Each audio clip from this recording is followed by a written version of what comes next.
at the front pages as they arrive.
It's 10 o'clock. This is Sky News at 10. Our top story.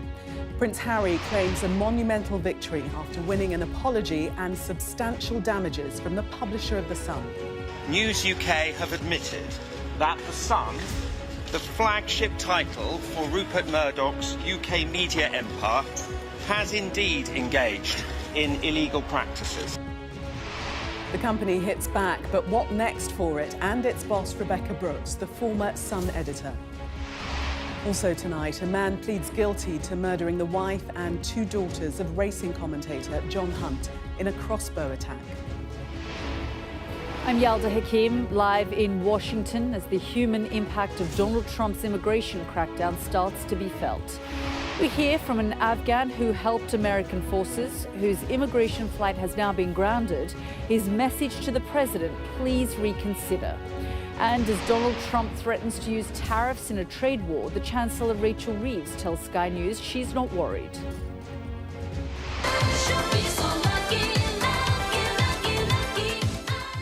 Plus, they should be so lucky. Music producers Stock, Aitken and Waterman are honoured for their years of pop chart success. And we'll take a first look at tomorrow's front pages in our press preview from 10:30 right through to midnight.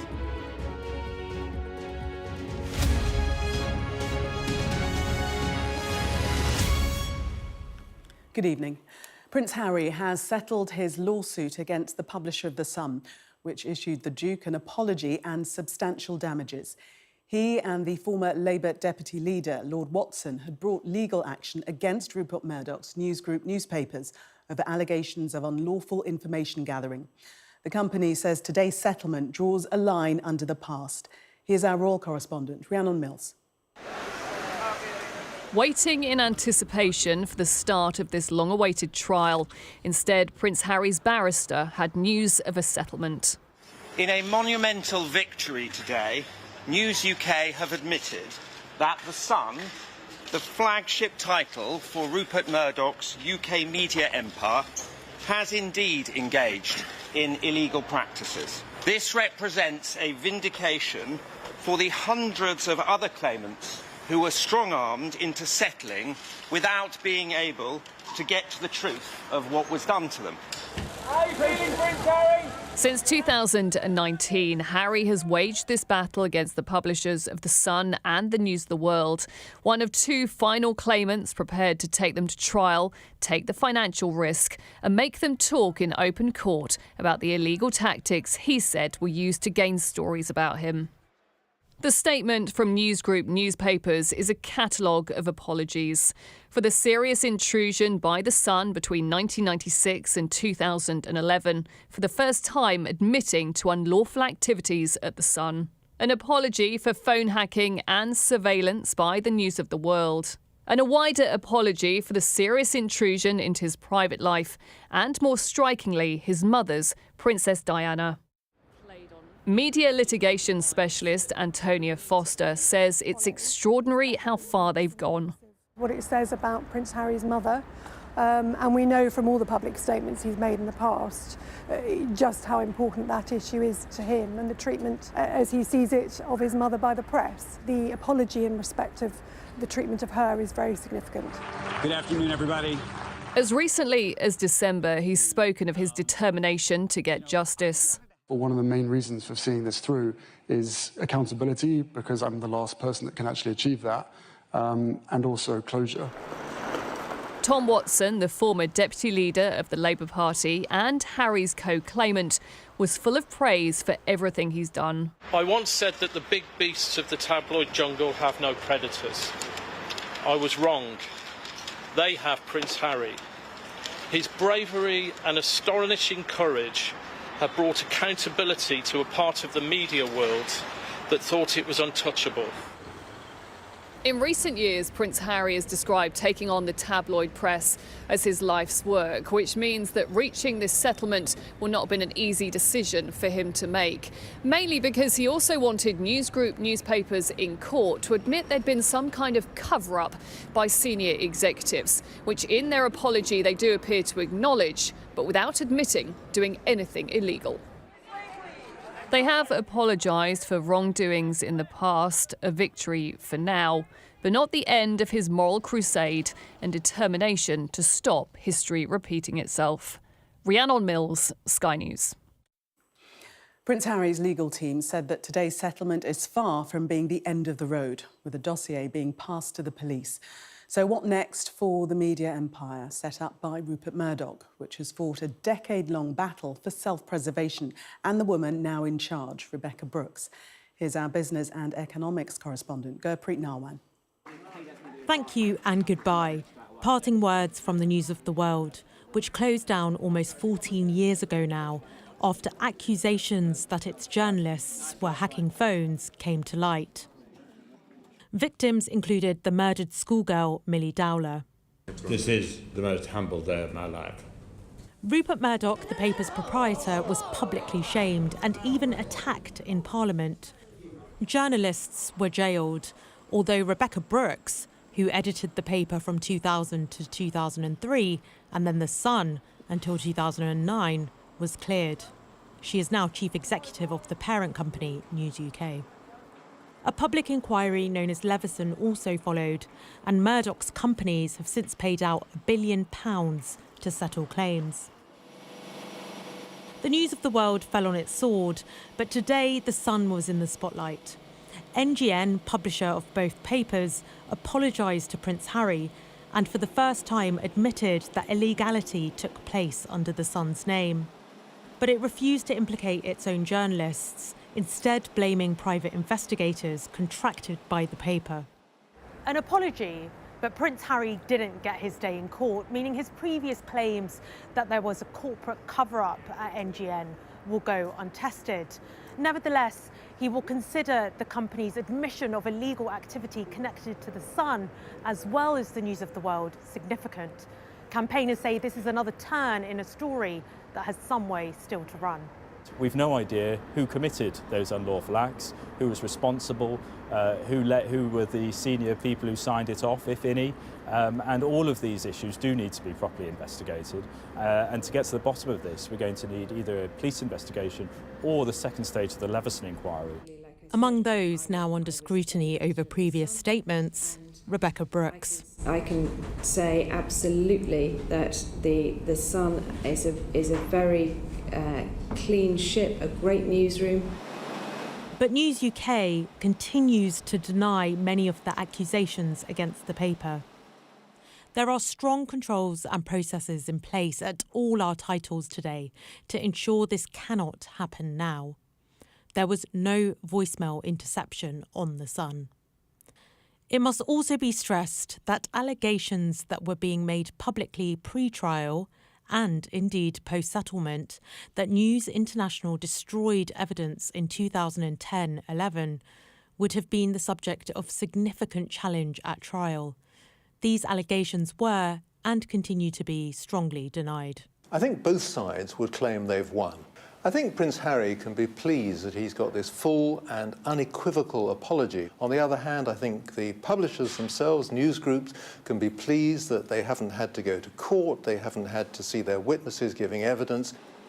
This may herald the end of years of expensive court action. But for NGN and the wider tabloid press, there could be more uncomfortable headlines to come. Gurpreet Narwan, Sky News.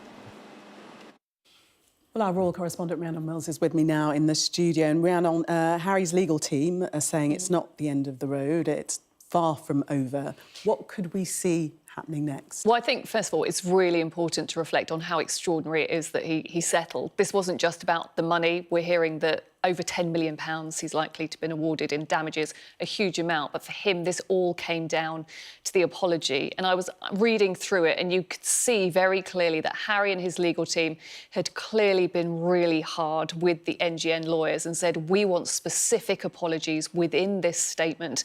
And I think it's really interesting to see the name of Princess Diana in there as well. Right at the heart of that apology, it reminds us just why this has been so personal for Prince Harry. I think it's also important to reflect on the fact that these are apologies for wrongdoings in the past. Prince Harry still has huge issues with how he's treated by the press now. He says that he's been intimidated and targeted for taking it through the courts like this. So he still has a problem with the media now. I think that means that he will continue with this crusade, if you like. Also today, they can celebrate a victory of some sort, but also celebrate the fact they've had this platform to talk about calling for the police and Parliament to also launch their own investigations. So I think for Harry, yes, a day today to kind of take a step back and celebrate what they've achieved, what they've managed to get out of newsgroup newspapers that past claimants weren't able to, an acceptance of liability. But I certainly think for him, this isn't the end. There's a case outstanding against the publishers of the Daily Mail, for example. And also, this is so personal to him. This is a moral crusade, and I think certainly not the end of it for him at the moment. But certainly a victory today. Rhiannon, thank you. A man has pleaded guilty to murdering the wife and two daughters of the racing commentator John Hunt in a Crossbow attack in Hertfordshire last July. Carl Clifford denied another charge of rape and will now face a trial later this year. Our crime correspondent Martin Brunt has this report. In earlier court hearings, former soldier Kyle Clifford had denied the murders. Now he's pleaded guilty. The killings shocked the Hertfordshire community where his victims were well known and much loved. He stabbed Carol Hunt, aged 61, many times. Her daughters Hannah, who was 28, and 25-year-old Louise he killed with crossbow bolts. Louise was his former girlfriend. They were the family of racing commentator John Hunt. He said he and his other daughter Amy's devastation could not be put into words. At the family home, police found Hannah still alive. She'd managed to call 999 and give some details of the attack. 15 miles away in a cemetery, Clifford was found seriously injured. He'd shot himself with his crossbow. In court on a video link, he sat in a wheelchair as he admitted 3 murders, false imprisonment of Louise, and possession of offensive weapons, a crossbow and a knife. Clifford denied a charge of raping Louise and will go on trial for that later this year. After the murders, Home Secretary Yvette Cooper said she was considering tightening the laws around crossbows. There is no registration system and they can be bought easily online. Martin Brunt, Sky News. Welcome to Washington, where after just over 48 hours in office, Donald Trump has begun to deliver the sweeping change he promised on the campaign trail. An immediate focus has been on immigration, with 1,500 troops deployed to the southern border. Thousands of immigration appointments have been cancelled after people waited several months to legally enter the country. The human impact, panicked Afghans, sometimes in hiding, learning that their flights to the United States won't take off. Here's our US correspondent David Blevins. Panic and desperation to escape.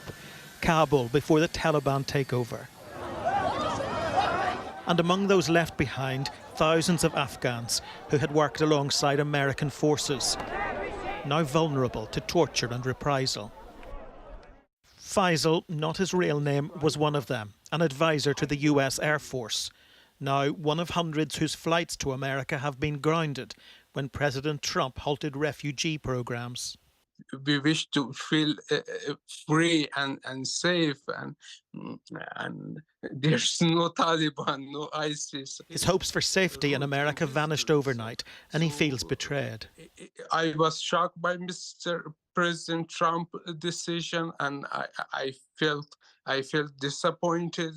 And my family, my wife, my child, I don't know what to tell them and what to feel and what to do. Okay. Sir, this is an executive order realigning the United States refugee admission program. That executive order, one of an avalanche signed in the first few moments of the Trump presidency, now implemented. Tens of thousands of refugee arrivals indefinitely suspended, scheduled travel cancelled, and new applications halted.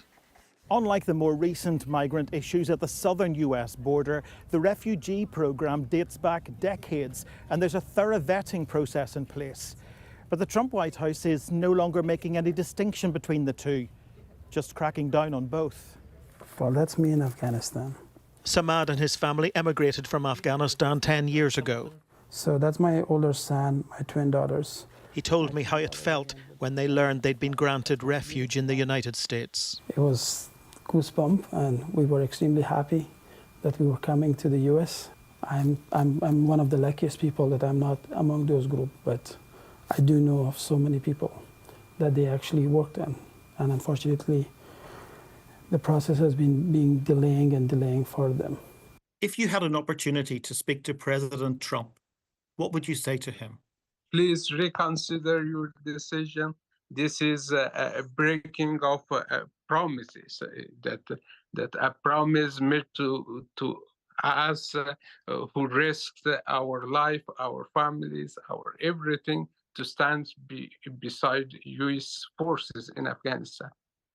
Faisal's plea is likely to fall on deaf ears. This new president is already wielding power by executive order, and tightening America's border is at the top of his agenda. David Blevins, Sky News in Washington. Donald Trump is expected to make a virtual address to the World Economic Forum in Davos tomorrow, where we may get a clearer idea of his plan to disrupt international trade with new tariffs. Already there is the Chancellor, Rachel Reeves. Speaking to Sky News, she said that she wasn't worried about an impact on the UK, even as she tries to sell the UK as the best destination for foreign investment. Here's our business and economics correspondent, Paul Kelso. In the mountains to meet the money. To see you. Oh, so nice to see you. The Chancellor in Davos with a pitch to investors, including her Saudi counterpart. Her message, the UK is ready for takeoff, and that could include the long-discussed but always deferred third runway at Heathrow Airport. I'm not going to comment on speculation, but what I would say is this. When the last government faced difficult decisions, the answer always seemed to be no. And we can't carry on like that, because if we do, we'll miss out on crucial investment here into Britain. Expanding Heathrow has been debated for 2 decades, with business and investor support always foundering on political and environmental objection. This former Chancellor backed it, but ultimately delayed. He sympathises with Rachel Reeves's challenge, if not her message. Look, it's always hard when you come as Chancellor trying to sell Britain, because there are lots of other countries here trying to attract investment and business. I think she's got a particular challenge at the moment because there's quite a negative sentiment about the UK, which didn't start under the Starmer government, to be fair to her, but it certainly hasn't got better. Among investors, there is qualified support for the Chancellor, particularly a promise to cut regulation. So I think the Chancellor is doing the right thing in terms of putting the sign out. The UK is open for business. She's also made very clear statements about the fact that we're going to reduce some of the red tape, step back the regulation in a way that's safe and sound. Exactly how that's going to work through, we'll see. Another uncertainty comes from the White House and a Trump trade war that could leave the UK as collateral damage. The UK has a trade deficit with the United States. The President Trump is concerned about the trade surpluses that countries around the world are running with the United States. That's not the case for the UK. And so we will work with the Trump administration to get a good deal for Britain. Rachel Reeves's central pitch is that the UK is now a stable home for investment and that her commitment to growth is genuine. One of her many challenges is that this meeting comes just as Donald Trump threatens to destabilise everything and provide a reminder that the American economy keeps growing despite political chaos. Next up, the World Economic Forum will hear from the man himself in a virtual appearance. The Chancellor, like everyone else, will be paying close attention. Paul Kelso, Sky News in Davos. Well, even if Rachel Reeves is not worried about a trade war, there are plenty of other countries who are firmly in Donald Trump's sights. Our data and economics editor Ed Conway has been looking at the reasons why.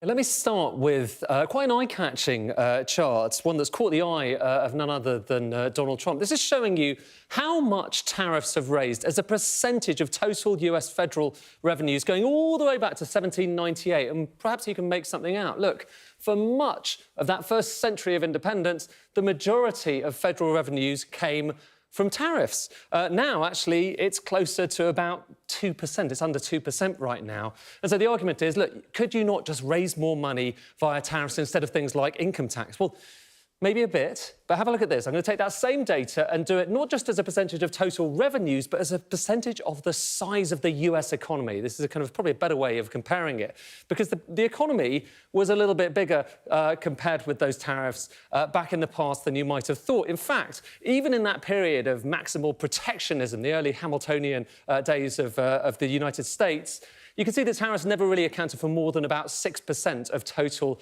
US GDP, and that's kind of been the case for much of history. And the size of the state was much bigger than that. You see, you needed a lot more money to try and finance the state, particularly when it came to wars. That's the World War II there. And that's basically where income tax came. It came in to fill that gap. Now, you certainly could raise more in the way of tariffs. And when you look back, actually, through the history of tariffs, so this is a different thing. This is looking at the total rate, the average rate of tariffs going back to the 1820s. And you can see it certainly was a lot higher before. It was really high back in 1828. There was a tariff that brought it up really high around there before the Civil War. They came down a little bit here in the 1913 to 1920 period, Woodrow Wilson. Then up again for Smoot-Hawley. That was a big act that raised tariffs on basically everyone, agriculture and industry. And then they came down again. And that's kind of the period we've been living through recently. Very low tariffs in the US and around the world. And it started, you can see, it's just started to tick up in the last Donald Trump period in office. But it does raise the question, what next? And if you're looking at who actually pays tariffs in the US, China is at 3.6%, Mexico and Canada considerably lower, the UK down at 3.6%. Where could they go? Well, Donald Trump has talked about maybe 10%. He's talked about 25%, but I'm afraid the short answer is right now, we don't really know for sure. Ed Conway reporting there. Well, that's it from the team and I here in Washington. For now, back to you, Gillian, in the studio. Yalda, thank you. A 12-year-old boy who was fatally stabbed in Birmingham yesterday has been named by police as Leo Ross. A 14-year-old has been arrested on suspicion of his murder. This latest shocking example of youth knife crime came as the Prime Minister set out new initiatives to tackle the problem. Here's our communities correspondent, Lisa Holland. One of the things I learnt, guys, was that everyone of this South London community group has lost someone to knife crime, friends, colleagues and loved ones. the government is saying that there needs to be things like IDs, biometrics, that there needs to be checks on people. What's your views on that? How's that going to work when we've got so much fraudsters? They're being reactive, but they're not being proactive, because that's not going to work. Tanya Hogan's boyfriend was stabbed to death last year. She also says her 15-year-old son was chased by someone with a bladed weapon. In response, he bought an 8-inch zombie knife. He went online and he purchased a knife. He sent it to his grandma's address, and, you know, if grandma didn't intercept and open the parcel, I don't know what would have happened. And I asked my son, why would you go and purchase a knife? So I feel safe, Mum. Everyone outside has got knives. I don't feel safe. It's already illegal to sell knives to under 18s, but critics say existing ID checks aren't enough. On average, in England and Wales, someone is killed by knife crime every day and a half. Kitchen knives are the most commonly used weapon. It's estimated 140,000 teenagers carried a weapon in the last year. In a park in Birmingham, another fatal stabbing.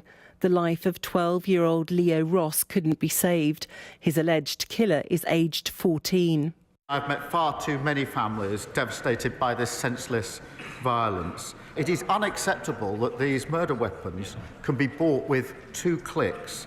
Technology is there to stop it, and we're going to take action. Last July's attack in Southport, in which 3 little girls were stabbed to death, was described as a line in the sand by the Prime Minister. The killer, Axel Ruder-Cabana, bought his weapon on Amazon when he was 17. Amazon says it already has ID checks and rules in place to verify buyers' ages and is urgently investigating the Southport case. But the government wants companies to go further using facial recognition. Where somebody's determined to get a knife, they can get it.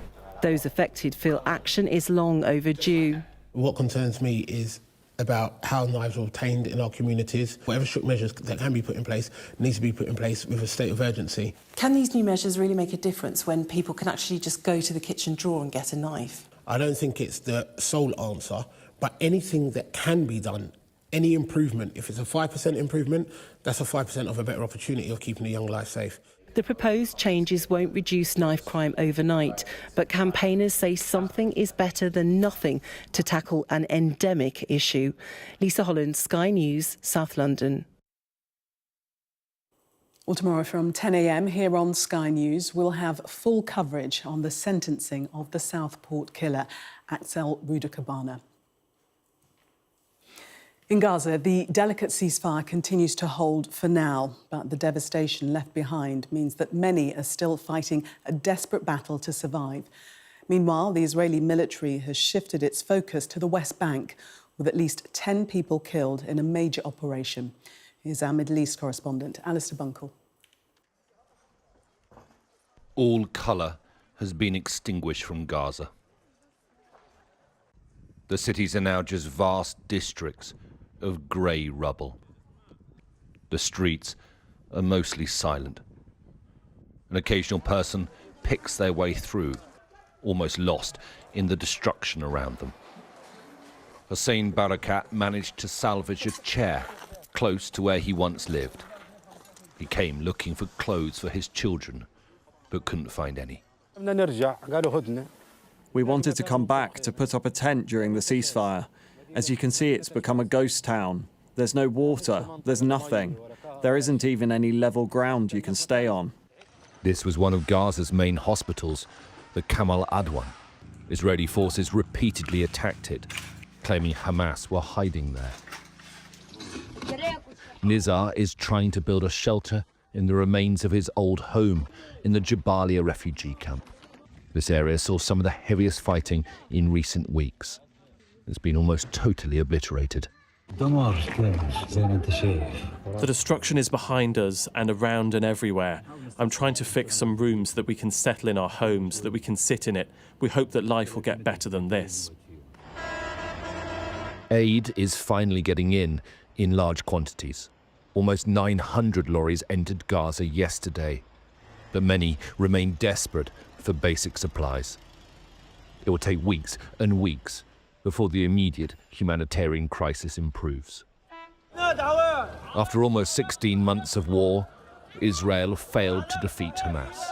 Police officers are back on the streets, showing that the group still controls much of the Strip. The ceasefire is holding in Gaza, but for how long? Israel has now started a new counter-terror operation in the West Bank town of Jenin. More than a dozen Palestinians were killed by the IDF yesterday, and many have been wounded. Ahmed Obeid was driving his wife and his 3 children home through Jenin yesterday when their car was targeted. He tried to drive fast, away from the gunfire, to protect his family. You can hear the panic inside the car. Ahmed was shot and killed. There is no suggestion or evidence that he was a threat. An Israeli military vehicle could be seen less than 100 meters from where the car crashed and came to a stop. The IDF has told us that the incident is under review. Ahmed was buried today. Another death in another round of fighting. Alistair Bunkle, Sky News in Jerusalem. The Defence Secretary has warned Vladimir Putin the UK will not shy away from taking robust action after he told MPs about a Russian spy vessel operating off British waters. He said the vessel Yantar was tracked gathering intelligence and mapping the UK's underwater infrastructure. He said it was an example of growing Russian aggression, and the vessel had been shadowed by Royal Navy ships and a submarine. No agreement. There was no agreement. No agreement. Make a lowering. There were chaotic scenes in Ireland's Parliament today, causing a delay in the vote to re-elect its Prime Minister until tomorrow. Micheál Martin was set to return to the post after a coalition deal was struck last week. But the Dáil was suspended after members refused to stop shouting over parliamentary procedures. Stock, Aitken and Waterman, the production team behind some of the biggest hits of the 80s, have been honoured with a blue plaque. The trio wrote and produced songs for Kylie Minogue, Rick Astley and others, achieving 54 top 10s in the UK, including 13 number ones. Our arts and entertainment correspondent Katie Spencer reports. From the sampled vocals of Mel and Kim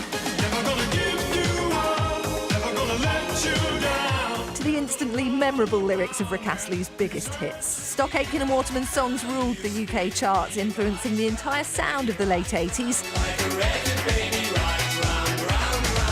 Theirs was one of the most successful partnerships in the history of pop, pioneers, if you like, of the producer as artist ethos.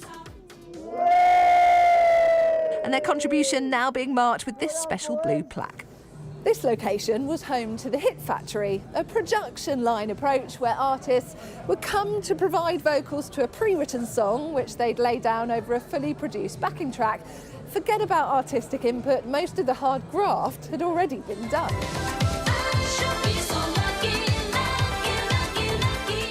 In 1988, their success went into overdrive thanks to this collaboration with a young Australian soap actress they'd never actually heard of. When she turned up at the studio, we were unaware. Pete forgot to tell us she was turning up. I wasn't even here.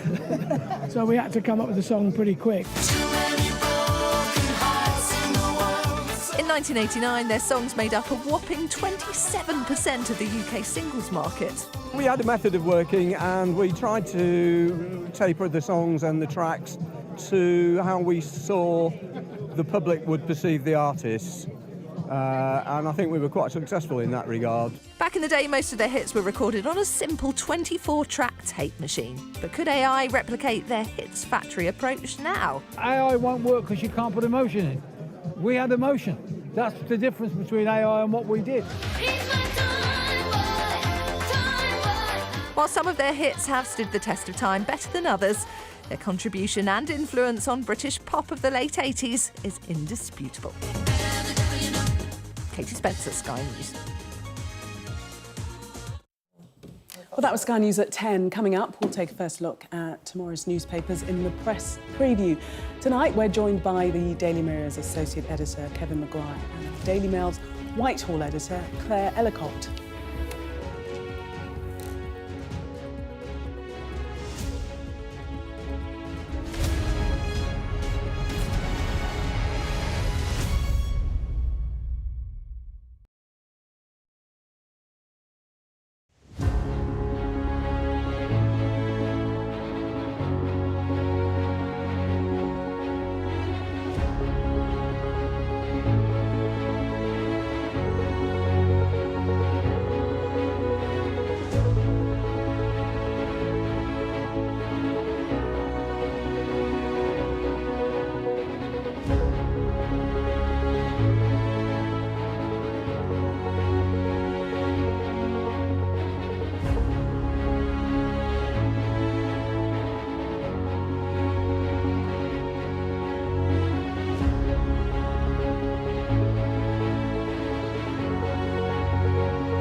I'm James Matthews, and I'm Sky's US correspondent, based here in Washington, D.C.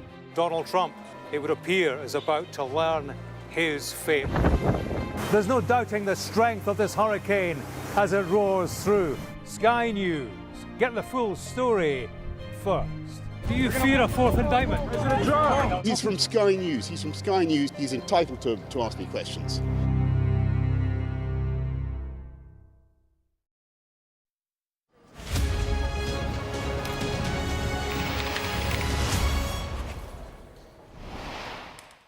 Welcome back. You are watching the press preview.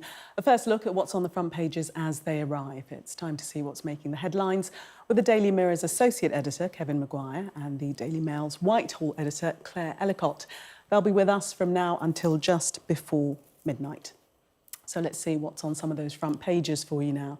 Well, the Metro offers words of warning from the Defence Secretary, John Healey, to Russian President Vladimir Putin after an alleged Russian spy ship was found in British waters. The Times also has this story on its front page using John Healey's words, the UK will not shy away. Similarly, in the Daily Mail, which reports that a Royal Navy submarine surfaced nearby in a show of force. The Telegraph carries research suggesting that 1 in 12 London residents is an illegal migrant. The Mirror reports on the fatal stabbing of 12-year-old Leo Ross, with a 14-year-old under arrest on suspicion of murder. It's the same story on the front of The Sun, reporting that Leo was described as funny and sweet. The Guardian leads with Prince Harry settling his privacy case with the owner of the Sun newspaper, quoting the Duke, who described the win as historic. It's a similar front on the I newspaper. Its headline, Gotcha. The Prince forces the Sun to pay out. The Financial Times reports that Donald Trump has halted $300 billion worth of investment in clean energy projects championed by the Biden administration. The Express reports on claims of an Islamic State death cult back on the streets of Syria following the fall of Assad. And The Star hears that some original members of the Village People are angry with their successors for playing at Mr. Trump's inauguration. The battle of the Village People unfolding. Well, we're joined tonight by Kevin Maguire and Claire Ellicott. Welcome to you both. Let's start with more serious matters. Have a look at the front of the Eye and their headline, Gotcha.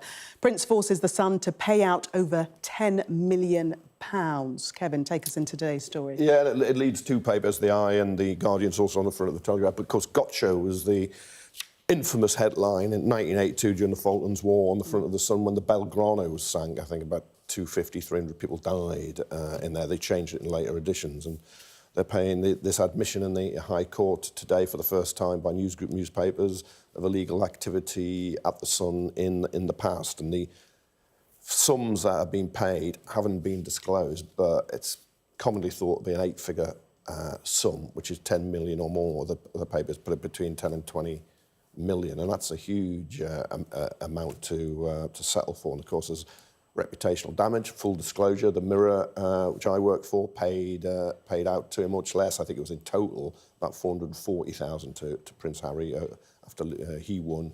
The paper lost a case over hacking. This is other and much wider allegations, but we won't hear them in court. Dare I say it, as a journalist, I was looking forward to reading the reports and watching the reports of Prince Harry giving evidence. And that's something that we thought Harry wanted to have the evidence out. Yeah, well, the Telegraph pick up on that, actually.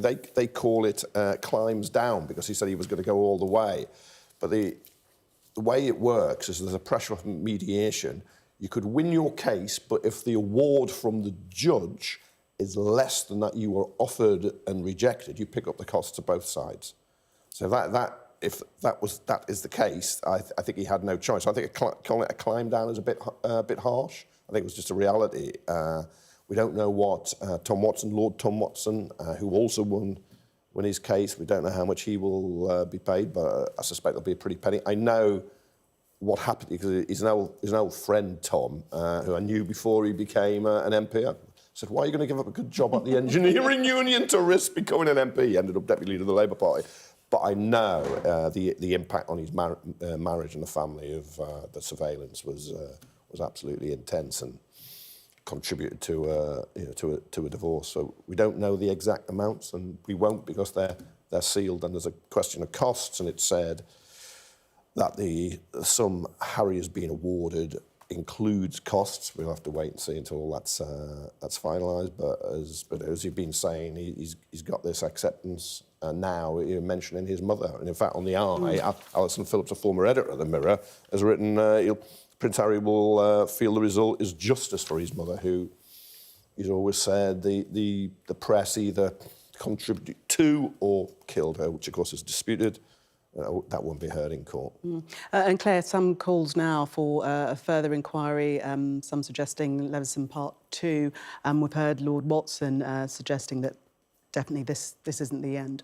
Yes, this is definitely what Lord Watson wants. He wants the second part of the Leveson inquiry to be heard. Whether or not the government would go for that, I would have thought it was unlikely.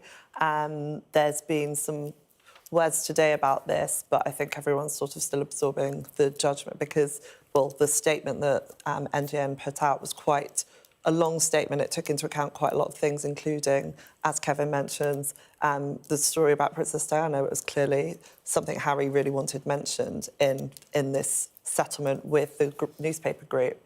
And whether or not there's further action from this, I know in the past Prince Harry has settled other claims and called for further action, and it's not been forthcoming. So I think we'll have to see, but I think it's a difficult subject, and it'll be one for the Labour administration. I think the Culture Secretary, Lisa Nandy, has made in Downing Street on behalf of Keir Starmer, made it clear they don't want another public inquiry. They're going to resist what's called Leveson 2, which was to be into the relations between the media and the police, which was punted out a long time ago by Conservative administrations with a long grasp. But Tom Watson's got, he's in the House of Lords. You could see a parliamentary inquiry pushed by him there. Maybe the Commons too, if the Culture Committee wishes to get involved. I think you need the support of the government, though, to do something. We shall see. Let's move on to The Guardian, and the headline there, Stop War or Face Tariffs. Trump tells Putin. Donald Trump threatened Russia with taxes, tariffs and sanctions if there isn't a deal and an end to the war in Ukraine. Well, Trump's turning out to be quite the peacemaker. He's claims to have brokered peace in the Middle East, and now he's going to settle things in Ukraine. I don't think it'll be in Ukraine's interest, but it's interesting the language that Trump has used. He is telling Putin that he will face sanctions, not just from the US, which doesn't do huge amounts of trade with Russia, but from other interested parties. So it sounds like Trump wants to assemble some sort of consortium of like-minded countries to put further pressure, because there's already a lot of pressure from Europe on Putin, but you've now got the new president of the US saying that, he wants this war to end and it needs to end soon. I think he said we can end it the easy way or the hard way, and the easy way will be easiest. So whether or not that is in Ukraine's favour, I think there's a growing acceptance that perhaps Ukraine will have to lose some of the territory that it's lost to Putin's evil invasion. But the reality is that this war is just continuing on. It's this sort of stalemate. Russia's actually made gains recently. It's not going very well, and there will have to be some end to this at some point, and if Putin gets put under pressure, then hopefully... Well, Trump has famously said that he could end the war in the day. Let's get this So it's his first broken promise. Well, he said, let's get this war, which never would have started if I were president, over with. We can do it the easy way, as you said, or the hard way, and the easy way is always better. Yeah, but if the easy way is just saying to Zelensky, and you've got to cede all that 20% of your territory, just accept it, and Putin, you've just got to stop fighting, you just keep what you've got, then that's at Ukraine's cost, and Putin would bite his hand off, I would have thought. Although Zelensky has said for the first time, and this is an exclusive with our correspondent Stuart Ramsey, that for the first time he could think about ceding territory. So it's a thought that he has considered. Yeah, well, there was a case for the Crimea, which was seized in 2014, because that is overwhelmingly Russian and was part of Russia until it was administratively moved to Ukraine in the old Soviet Union in the 1950s. So there is there's an argument around that, but yes, the killing on both sides is absolutely horrific. A lot of that territory now will just be wasteland. Actually, it's been destroyed because of the fighting. But is Trump just going to say, right, that's it? You just freeze it where it is, and you lose your land. That's not a victory for Ukraine. That's a victory for Putin. Claire, staying with Russia, to the Mail now. We see you, we know what you're doing. This is our Defence Secretary aiming this at Moscow. Isn't this a fantastic story? So this is kind of Cold War sort of nuclear subs and Russian spy ships. It's got everything, hasn't it? Like a John le Carré novel. So a Royal Navy submarine, I think this is back in October, surfaced next to a Russian spy ship to warn them that they had been tracking them. There was covert surveillance, and Russia has sent this spy ship to track all of the undersea cables that control all of our communications and everything else that's important, and they've been, Russia have been implicated in the chopping of undersea cables all around the world and causing general mischief. And John Healey, the Defence Secretary, has revealed today that actually the spy ship popped up and in very polite terms told Russia that we've got an eye on you, and I think the spy ship then disappeared. Yeah, and we won't be frightened to act. I find, of course, Putin's a threat. I suspect there are maps of these cables when they were laid. I don't think you really need a spy ship to do that. And we've got troops on the border of Russia. I always think when you go, look, the Russians are coming, we do have troops in the Baltic states on Russia's land border. They do not have troops on land, we haven't got land borders. But there is a question mark. What was the Yantar doing there? Oh, of course, we know it was up to no good. Yeah. Kevin and Claire, thank you very much for the moment. We're going to take a break. Coming up, a new study suggests 1 in 12 London residents is an illegal migrant. We'll discuss that next. Do stay with us.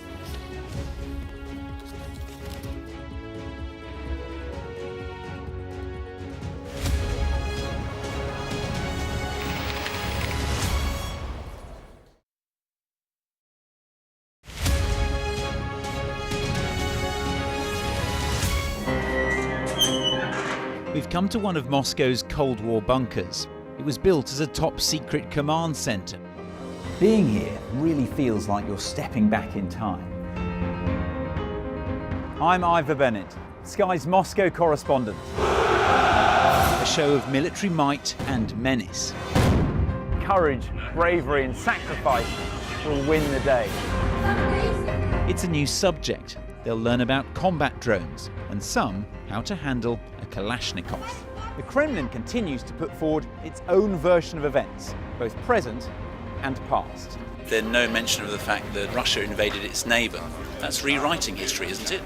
Now we have to read it carefully. Vladimir Putin put forward his plan for a ceasefire in Ukraine, telling Kiev, pull out of your eastern territories and the war will end. Why should the West trust you? Frankly, I don't care whether the West trusts us or not. Vladimir Putin is already the Kremlin's longest-serving leader since Stalin. The question is, what will a fifth Putin term mean for Russia and the world? Why do you support Vladimir Putin, Mr. Segal? I can't answer questions that stupid. I've watched Vladimir Putin attempt to create a new world order. The St. Petersburg Economic Forum was the backdrop to Vladimir Putin's latest verbal volley that Russia could send missiles to other nations to target the West. Ambassador, I wonder, shall we have a quick word for Sky News? Is the West right? Are you fueling Russia's war machine? Swedish media, oh my God, you're not afraid of being here. American journalist Evan Gershkovich is on trial here, but was first on display. Russia says Evan Gershkovich was caught red-handed, but has never produced any evidence to back that up. Sky News, get the full story first.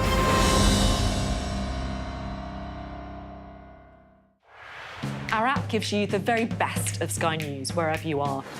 Breaking news, videos and analysis. Evidence of the crisis. Podcasts, watching us live. Live here from Washington. Wherever you get your podcast. All in one place. And all at just the touch of a screen. The Sky News app. Get the full story first.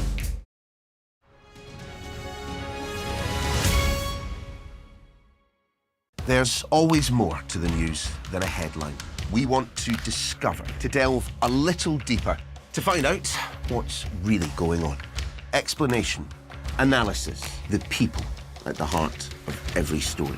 I'm Neil Patterson, and this is the Sky News Daily Podcast. So, by the end, we'll hopefully all understand what's going on in the world just that little better. Available wherever you get your podcasts. We've got your Sunday mornings covered. From the front page and the sounds of the streets to the voices of the people who make the major calls and big picture politics beyond Westminster. We'll put you at the heart of our story. A new start to Sunday. I'm ready. Are you? Join me, Trevor Phillips, Sunday mornings on Sky News. Welcome back. You are watching the press preview. Still with me, Kevin Maguire and Claire Ellicott. Let's take a look at the front page of the Telegraph.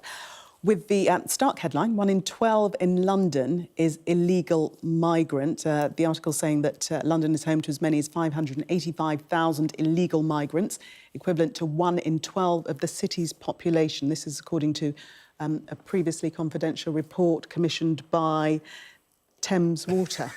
Thames Water, which seems to be distancing itself from the report it commissioned, saying they didn't write it, they played no part in the writing of it, and the conclusions are drawn. Those are a research company they've got. I think it's going to be highly controversial. You don't know how many illegal migrants are in Britain because they are illegal. People coming over in boats, you count and you name and you process. You know them, but other people. So I think it's just highly contentious, this report. Well, this is based, it's on an estimate, isn't it? Yeah. And the running total you normally get from the government is they think there might be 1 million, because there's been talk in the past of having an amnesty. Boris Johnson backed an amnesty in London in his happier days as mayor. Became Prime Minister, he went somewhere else. But I fear this headline is inflammatory. Is it scaremongering, Claire? It's just a bit puzzling, because it's not quite clear how they've got to the figures that they're using. I guess if you were Thames Water, it sort of sounds to me like Thames Water has commissioned a report to find out how its services are being used, and that, you know, someone's looked at this report and taken the figures that they're using, because I think there's some interesting things about water providers. They can't cut off supplies. You can't cut off water supplies. So you have to keep providing. So you have to sort of know how many people are in households that you're supplying to. So I can see why Thames Water would want to know this, you know, who's using their services. But it's not quite clear how they know. But landlords operate now as immigration officers, and you've got to show proof of who you are or you're legally. Chris Philp, the rent-a-quote Tory Shadow Home Secretary, says the figures are deeply alarming. Well, if they're deeply alarming, I suggest he has a word with the political party that was in power across the UK for 14 years when these figures would have been accumulated if they're at all accurate. Just to finish up on this, but worth noting that the Home Office doesn't publish any comprehensive data estimating the number of illegal migrants in the UK. Let's finally go to the Metro. And Claire, tell us about this double bluff that went a little bit awry.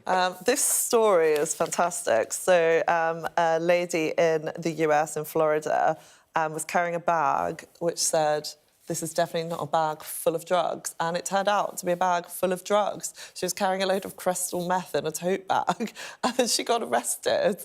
And she was on bail for drug offences earlier that, you know, days earlier. Is this true? Yeah, well, it's got a quote from the police. It probably is. She's been returned to prison. She's probably going to face a longer sentence. I mean, clearly very stupid when the double bluff has just completely backfired. She's going to be away for a long time. And drugs are a problem. Crystal meth, Breaking Bad. But I do feel like, look, there's a wonderfully miserable picture. Well. And, yes, I think the bag saying definitely this is not a bag full of drugs is an aggravating. You were a copper. You were a copper, and you saw that. You would immediately want to open it. Yeah, to check, exactly. You say, "Oh, look at that! It says it's not full of. That's all right. Then move along, please. Nothing to see here." The double bluff that did not work. Kevin and Claire, thank you so much for taking us through the papers. We'll see you in the 11 o'clock hour. In the meantime, let's take a look at the weather for you. And it'll turn wetter and windier tomorrow, with Storm Eowyn will bring potentially disruptive winds on Friday. The UK has widespread wind, rain and snow warnings in place, amber for wind through central parts, while Ireland has red wind warnings for most parts into Friday afternoon. Before then, the UK will start mostly dry tomorrow, with frost and fog in the east, while Ireland looks wet and windy. Rain there, locally heavy, will clear across Northern Ireland and into much of Britain tomorrow morning, with sunshine and blustery showers following. Although northeast Scotland looks dry, it'll be milder but windier than recently. Britain will see rain clearing to northern Scotland later, with showers following, but they'll die out over Ireland. Coming up next on Sky News at 11, we'll have more on what Prince Harry claimed as a monumental victory against the publishers of The Sun.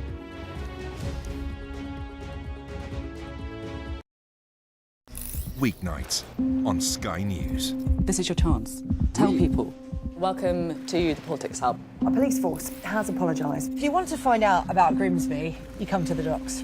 I'm live in Jerusalem. Are you not concerned that that could lead to all-out war? Hello there, good evening. There are fears of an upsurge in violence. What's at stake here? You are watching the press preview, a first look at the front pages as they arrive. I'm James Matthews, and I'm Sky's US correspondent, based here in Washington, D.C. Donald Trump, it would appear, is about to learn his fate. There's no doubting the strength of this hurricane as it roars through. Sky News, get the full story first. Do you fear a fourth indictment? He's from Sky News. He's from Sky News. He's entitled to ask me questions.